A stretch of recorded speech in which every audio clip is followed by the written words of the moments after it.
Hashimoto-San is a Terrytoons Hashimoto cartoon from 1959.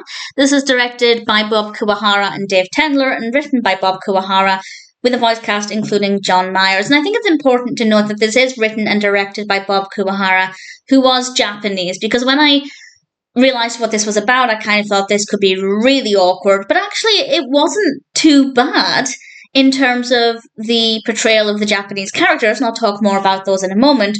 But I just found the narrative to be kind of slow, the characters to be not that interesting, and the music, or occasionally lack thereof, was really not great. So I didn't love this, not really looking forward to the rest.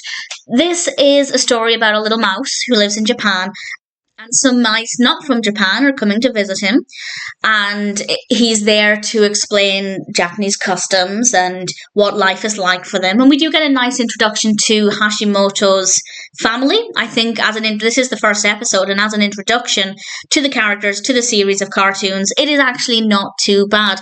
And there is a cat there, and we get to see Hashimoto utilising martial arts to fend off the cat.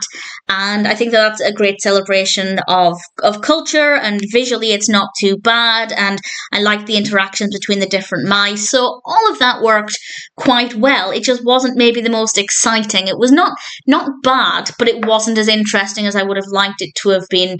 And the bit that I really didn't like is the sound. Well, it's the sound effects and music at certain points.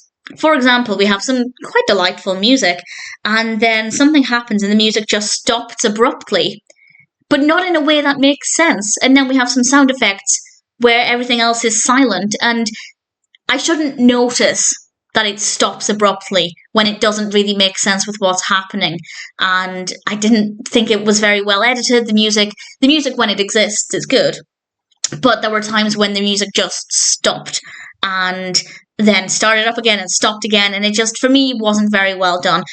The animation itself is okay. It's quite soft, it's quite delicate, and I think it's quite pleasing to look at. It's maybe not my favourite animation style, but that being said, it's relatively enjoyable, so that's okay. The characters might not be the most well-rounded characters, but this is only the first cartoon, so maybe over time that will change. Maybe as we get to know them more, we'll get a deeper understanding of their personalities and things. So I will reserve judgment until I watch a few more cartoons, but based on this first one, I don't think the characters are as well written as I would have liked them to have been.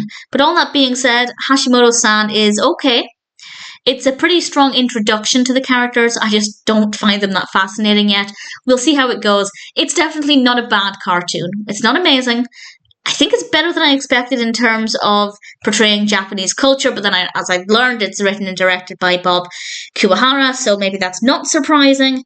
And I'd say it's worth checking out if you're curious. I will watch the next one with an open mind. I can't see me loving this series based purely on the quality of this first cartoon, but we'll see how it goes. Hashimoto-San is okay, not amazing, but I'm happy enough to recommend it.